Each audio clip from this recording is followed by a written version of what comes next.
For today's tabletop testing, we're going to be putting Arceus Giratina up against future hands. Some interesting cards to keep an eye on for the matchup. The league headquarters is obviously going to force more out of the Iron Hands deck, try and force stadium bounces or extra energy attachments coming from Generator, which is never all that reliable. The maximum belt also helps push Arceus into one-hit KO range of all the basic EX Pokemon in the deck list, so that's also going to make Arc a much more crucial threat. The list is playing Lost Vacuum to help get rid of Baton, which is going to be nice, and Eerie can sometimes chip in alongside the hand disruptors to try and get rid of some crucial resources, which is something to keep an eye on. And for now, I'm sticking with the 60 that did well at the Champions League. I think at this point I am moving on from this deck list. This is probably going to be the last time you see this exact 60. I certainly want to cut the Morty's Conviction, and I'm looking to include some Pokegear in the deck list and maybe toying around with a few other counts as well. I'm still personally a fan of a Reboot Pod over the Prime Catcher. I know that your prize map is quite limiting when you are forced towards Counter Catcher the entire game, but I do like the guaranteed energy attachments that the Reboot can provide, so that's still my main priority because I just don't trust Generators constantly hitting,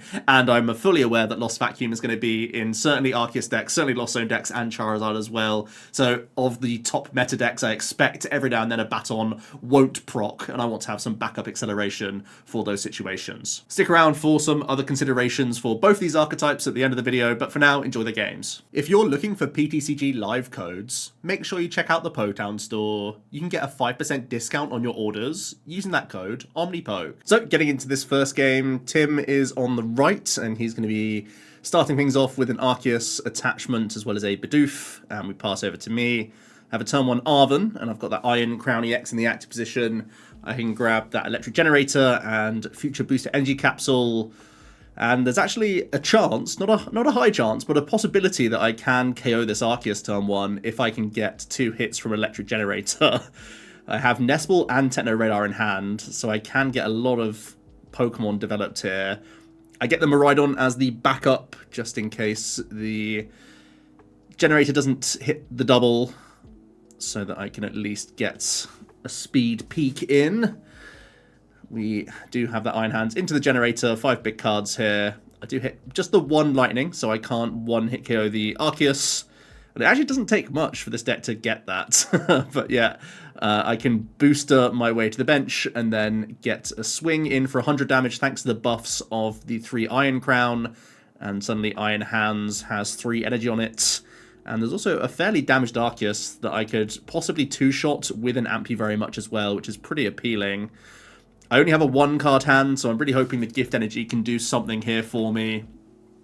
It's also a shame I had to get rid of the Baton in order to get this play off, but I do think ramping as much damage as possible makes sense in this spot.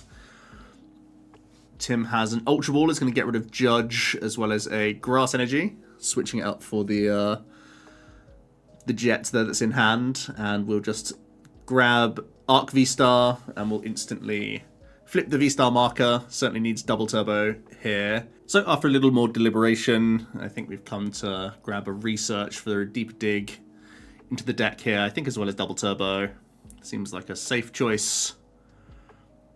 And it's going to pitch Counter Catcher, got rid of Jet and Tina V-Star here, but does obviously have 2 in the deck. Does find a Giratina V from the research and an S-Ball, so doing pretty well there. Good news for me is that Tim is going to proc Gift Energy here with Trinity Nova, so I get to have a nice hand refresh. I think Gift Energy is honestly so important for the Iron Hands deck. I'm debating going all the way up to 4 copies because it is a deck that has no draw engine outside of this energy. So Tim can develop an early Squovit, which is nice. Combos with the Bibarel that you found off the 7 cards. That was actually a really good research. Just 2 from the Bibarel coming in before swinging. And I can get my 6 cards. And Tim can load up, most likely Tina. Does end up just going all onto the Giratina for the biggest threat possible. You pass over to me. I now have a large hand size, which is pretty good. I'm going to swing a 4th energy onto Iron Hands and then just research. No longer need Miraidon. It's done its bit where Tim should be taking 1 prize momentarily for that knockout on the Miraidon. I can Nest Ball out a 3rd copy of Iron Hands here, just to thin the deck of Pokemon at this stage. Also thinning for this Generator, which does get 1 Lightning, which is pretty nice. Tim does eventually pick up his prize card, which is cool. We see a reboot pod, so I can get a second energy onto some backup hands here as we just retreat in. And I can use that Ampy very much for 180 damage, thanks to the 3 Iron Crown on the bench. So I'm going down to 3 prize cards, which means my map is likely just going to be looking to 2-shot a Pokemon here. And Tim with 5 prizes, that's going to be tough to prevent, to be honest with you. We'll see what he can do to make life difficult for me.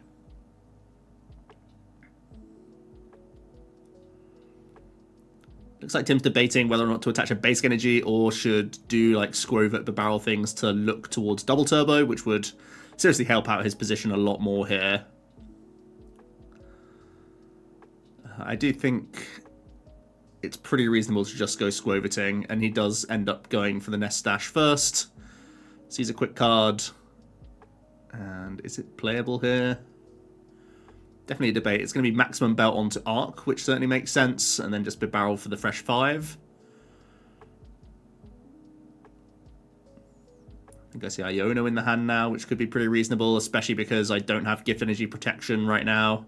There is the double turbo, so really good 5 cards from the barrel Squovert. I'm going to lose a big chunk and just get 3 cards. If Ting can get a stadium, it would be huge here, just to force even more resources out of me. But no, it is just going to be lost zoning a double turbo here. Goes down to 3 prizes. Let's see how I am able to bounce back from this. I'm able to Town Store, which is pretty nice. Just to thin a tool at least. There is Baton as well as Booster in the deck, but I have already commit a future booster to one of my Iron Hands. It looks like I'm just thinning the tools pre-Arven here. So, oh, sorry, pre-generator. That's what Arven's going to grab me. Because I do need some more energy. The generator does hit 1 energy again. In every spot, it would be always nice to get an extra 1, but I can go Baton plus Gift now. And again, it's that arm press for 220 that is setting up this 2-shot for 3 prizes on a V-Star here.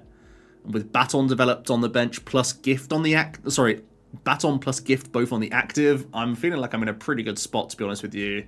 Tim has to do a lot here to make life difficult for me. He's going to Ultra Ball out a second bit barrel, so he does have a lot of draw power to get things done here. Again, I still feel like the League HQ is going to be that big selling point card. If he can get a HQ down, that's one of the only things that could be awkward for me. He can vacuum away the Baton. I think that's also another big piece. I have gone through a few generators. I think I've played 2 or 3 now. And I've played the reboot. So I'm kind of on fumes if the Baton is removed, to be fair. It's going to start off with a Nest Stash. It's going to see 1, then Bib up. There's the vacuum, so that's pretty big. He's going to get rid of my Baton, of course. He's going to throw away Nest. Is that Boss in hand as well, possibly? He could boss around Gift, which could be really good. Oh, no, but then he'd be leaving me with a 3 energy hand, so I'd just be an energy away from winning. Even with a 2-card hand, that's a big risk kind of play. Tim definitely debating a few things. Also has an energy kind of issue going on by the looks of things. I think he's just town storing to see what's in the deck before just Ultra Balling everything away. Gets rid of Boss and Iono, so is maybe looking for some other supporter this turn, or just wants a maximum dig towards energy and Stadium here. Both reasonable decisions to make. We're going to see the second big 5 from Bibarrel. I see basic energy.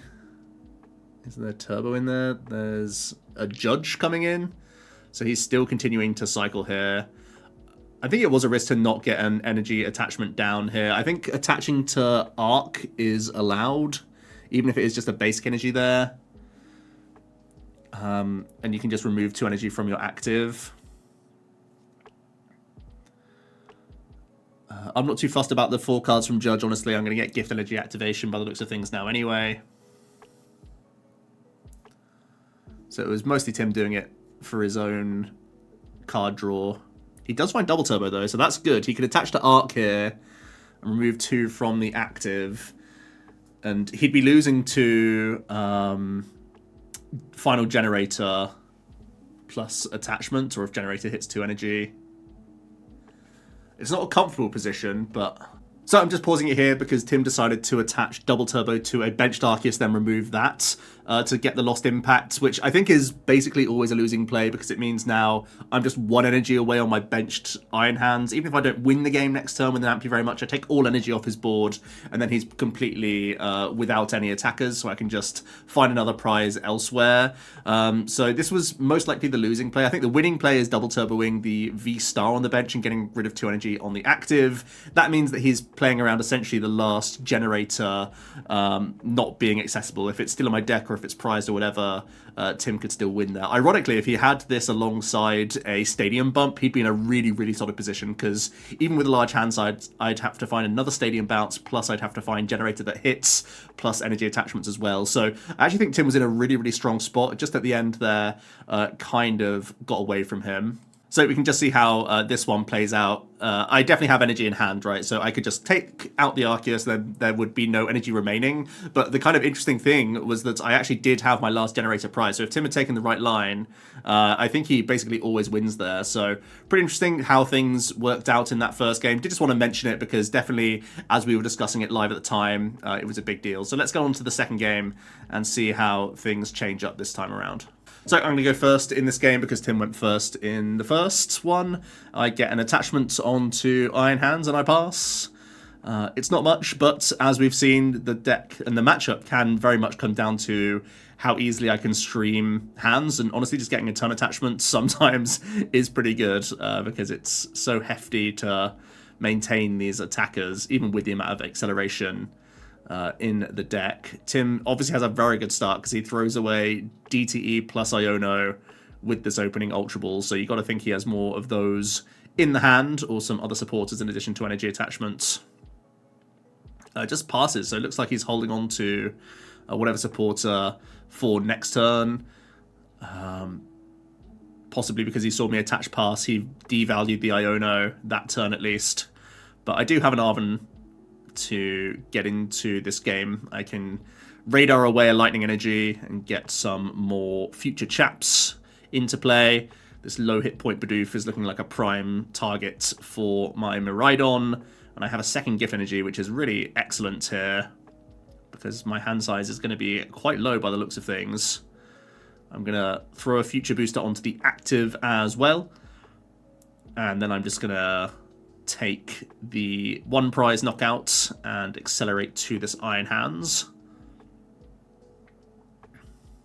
So 3 energy straight away. I go a prize up.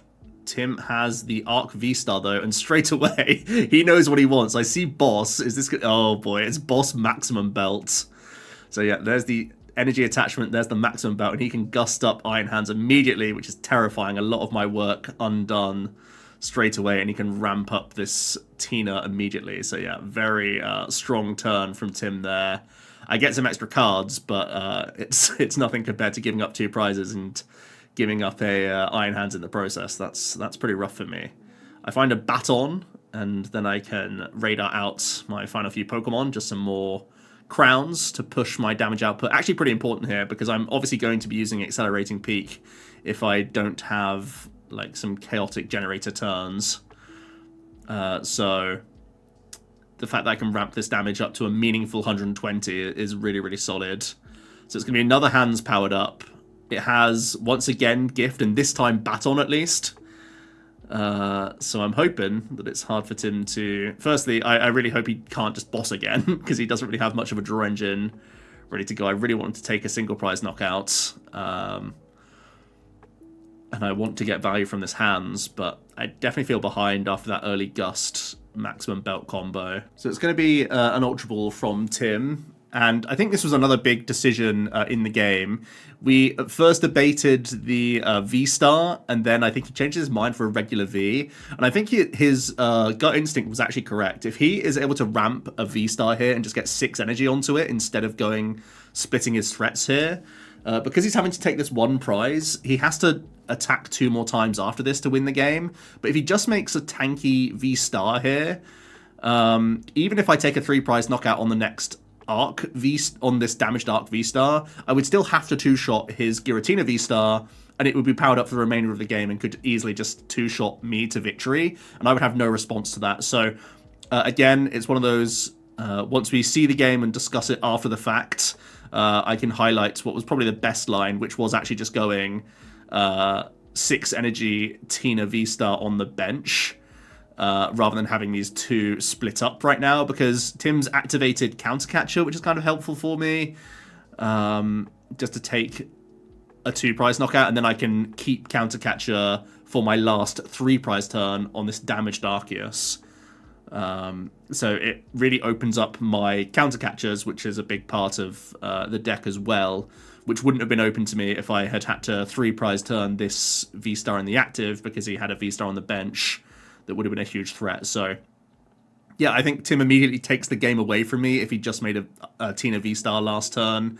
And because he didn't, I'm still in this game, and I'm going to take a 2-prize KO on the Tina that I was able to counter catch up with the arm press thanks to the 3 crowns in the back. And now I have a pretty nice board position of a 6 card hand, 6 energy in play with a baton trying to help out, and a gift energy as well. So even hand disruption's not all that effective unless it comes alongside like a counter catcher or something like that. So actually counter catcher's not even live because we're both at 3 prizes. So yeah, I think we could have been in a much better position from the Arctina side of things as we are. The League HQ might be handy, and it's going to be Iono as well, which is kind of okay.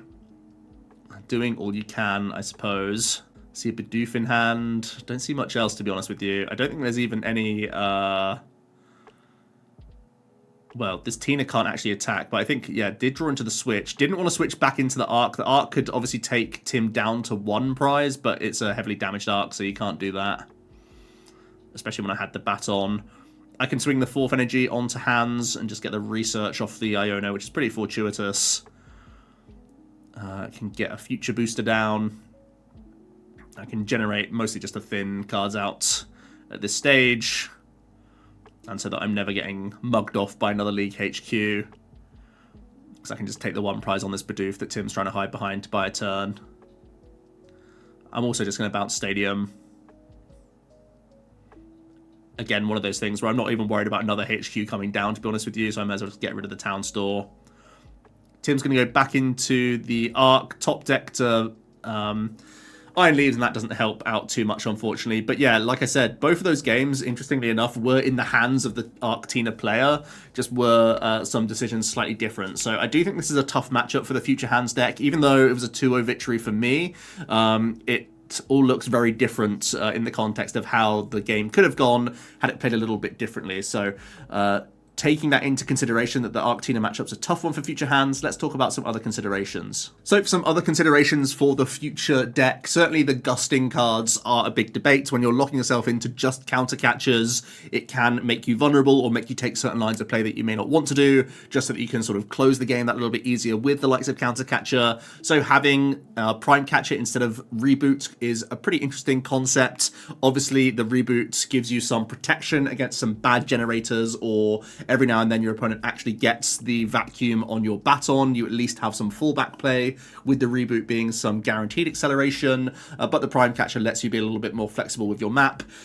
Boss's Order is also super reasonable card coming into the deck list, especially with some gear thrown in as well. I think the boss gets stronger and stronger, and already is pretty decent because you already have a high gift energy count, and that's a great way to safeguard yourself to draw in towards a Boss's Orders in the later stages.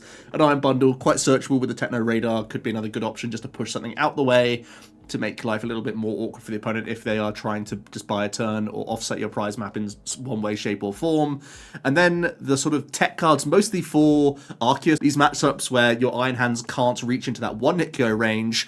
Iron Boulder EX could come in with that Repulsor Axe attack, just that 60 base damage, but when you have the future buffs of the Iron Crowns and the Future Booster Capsule, you can be one-shotting those arcs pretty quickly, which is nice, but also you put 8 counters back on the attacking Pokemon Pokemon if they hit into your Iron Boulder, so they're setting themselves up for your next attacker to finish them off as well. So definitely a tech card for Arceus. If you expect Arc to be really, really popular, the Boulder's consideration. I think it's not versatile enough as a tech card. It's obviously a couple of spaces coming into the list as well, because you also need to have fighting energy, and you can only really pull this out the deck with Miraidon anyway, so you have to first get a Miraidon hit in, which isn't always synergistic with what you're trying to do with the deck. So I personally don't like this tech inclusion, but if you really are struggling with Arceus, it could be a consideration. A couple cards that I kind of prefer, to be honest with you, is the Psychic Energy coming into the deck list, even if it's going to help out just for the single prize Miraidon and try and continue to force that pressure, force your opponent to take that one prize. It could be pretty reasonable, because we saw at times there, and certainly the more games we played of this matchup, Arceus really wants to ignore that single prize card if it can help it, and if you're constantly taking out hands and even crowns, to be honest with you, that Miraidon can't really punish that. All you can do is come in and hit for like 60 or 100 or so, and that doesn't make a big enough impact. But if you play a Psychic Energy and pull a Psychic Energy out of your deck with the Miraidon itself, even if you just go 1 Lightning, 1 Psychic on the active, and then have your Iron Hands with like 2 or 3 energy on the bench, you're then punishing your opponent for gusting up Iron Hands and taking a 2-prize KO, because you can come back in with a relevant 1-prize Pokemon, which can probably finish off something after you've done that early accelerating peak, just by swinging an extra energy onto the Miraidon itself. So just a regular Psychic Energy coming into the deck list is really, really reasonable. I do think that's going to be something I experiment with, but if you want to go one step further, we could also consider adding in 1 copy of the Miraidon EX. At that point, I'd probably go to 2 Psychic Energy. An upside of playing Psychic Energy in your deck is that against Snorlax, you can also attach to your Cobalion and anything else that gets trapped. So that's also a minor note there. But the main thing about the Miraidon EX is that it offers that Cyber Drive option, which with crowns and with booster capsules can one-hit KO V-Star Pokemon. These are going to be front runners in the format. Having some higher damage output, one-hit KO potential is something that I'm really looking into. So those are some considerations for myself. The one pinch of salt I will take is that this deck is all about having good ratios just to get your generator hits off. In that first game, if I just hit 2 lightning off a generator straight away, I knock out an Arceus immediately and just win on the spot.